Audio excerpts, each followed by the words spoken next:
journey, and the journey didn't start yesterday. It started so many years ago. In 2007, that was my first attempt. I finished third. Then came 2009. I finished 11th, falling backwards. Then this attempt, I told myself that I really needed to improve on it, and I was actually thinking of doing something else with my life. So this was more like a last attempt to get this, and thank God it worked. It means everything to me. And I can also boldly tell you that it means everything to Nigerian Scrabble and even Scrabble in Africa. Take, for example, Kenya is bidding to host the next World Championship, along with some other more powerful countries like Hong Kong and even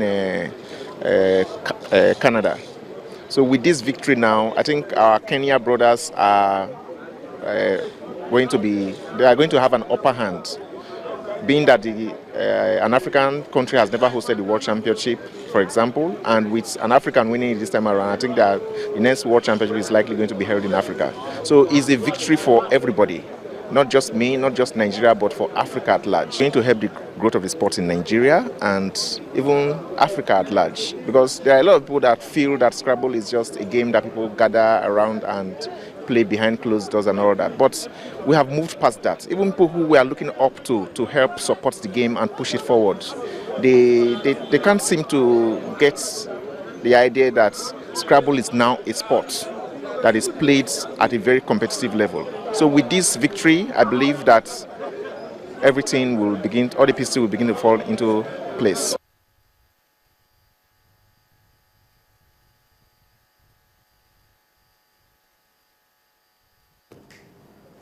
All right, welcome back. I actually wanted you to talk football, but it's good that we just had to show you something on Scrabble. I mean, what can you say about Wellington? I mean, has achieved a lot in recent times. Wellington Jigere, I must say big congratulations to him and for the way he's been able to handle this peculiar sport in Nigeria, Scrabble, taking it to a new high that it has never ever reached. I mean, nobody would have been talking about Scrabble in Nigeria, maybe just indoor, if not for the vital sport. Yeah, if not for the vital win he just acquired over there at the World Cup. So big ups to him. Congratulations to Wellington Jigere. He's just brought something new to African Scrabble. And we also mentioned the fact that Kenya are bidding to host the next World Cup, and with his win, it puts them in a very good position. In the spotlight, I mean, to win the bid to host the next Scrabble World Cup. So, congratulations to Wellington Jigere. He said he started some years ago, and he saw it as probably his last shot. And then, what a last shot that is. I mean, you like to score your last shot, don't you? Yes. And he got this one spot on. Congratulations, big congratulations to Wellington Jigere.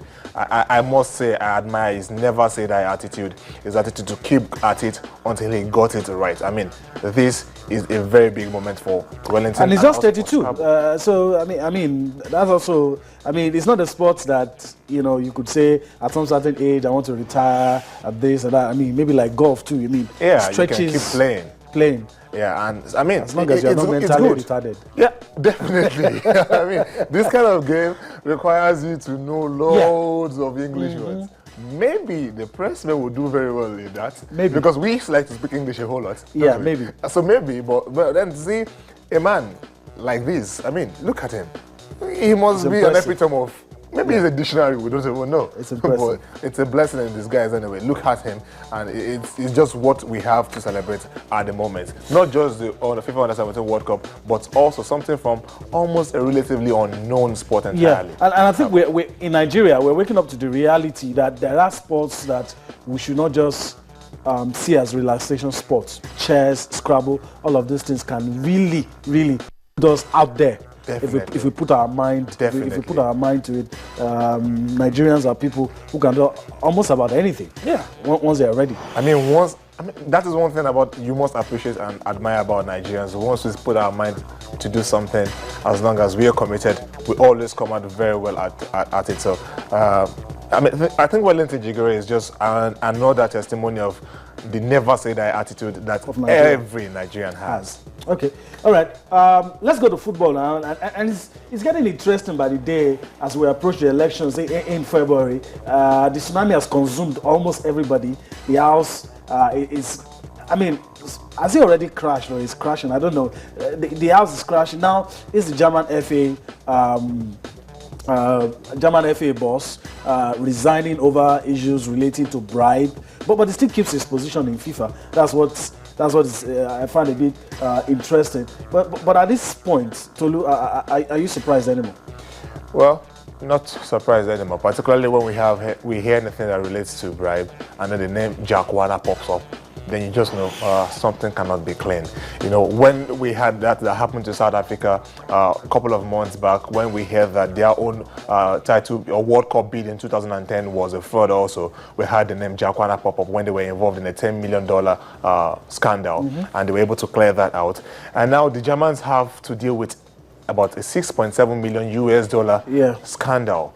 Well, to investigation still going on. You need to pity the German FA president, because, to be fair, he was not in charge of the German FA when the whole thing happened. So it must have been really difficult for him to answer some questions, and it must have put him under undue pressure and under the kind of limelight that he does not want to put himself at the moment. But then I think the questions should be directed to Franz Beckenbauer, who was the head of the World Cup committee for the Germans back in 2006, who, as the world goes around, maybe he just gave Jack Warner what he thought must have been a tip, sort of, and the tip is turning out to be a big-time bribe now, you know, because the reports say that he actually, the exchange happened few days to the vote. Let's say about four days to the vote, which is questionable. It's questionable. I mean, how do you give that kind of money, that huge amount of money? Hopefully, they won't say it's about development again. I think what makes this one different from the South Africa issue is that FIFA didn't pay this money into the account of Jack Warner this time around, like South Africa's own case happened. This time around, it's a direct deal between Germany and Franz Beckenbauer and Jack Warner. But you think he has done the honorable thing to resign? Well, these days, is it honorable for you to resign anymore? I mean, you are on the spotlight, you're on the spotlight. Some will doesn't make you honorable.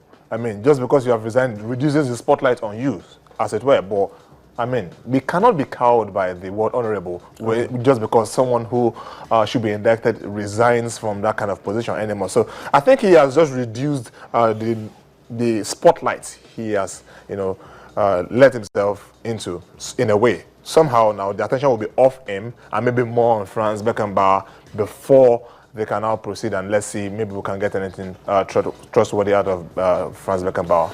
Okay, all right. So Tolu Omonteni giving his opinion on that. And let's go on quickly, Tolu. And still talking about bribes, scandals. Now, IWF President Lamine Diack being suspended. I mean, it shouldn't come as a surprise to anyone. But now, the Russians have no shield. It's out in the open that there is a systemic doping going on in Russia. It is about the most shocking and the most embarrassing doping scandal, or whatever you call it, I've ever seen or heard of. I mean, everyone expected something big when the German TV released that documentary on the Russians, but not something as big as this. You know, this looks like. And to think that a lot of people are still saying, look, it's not just the Russians.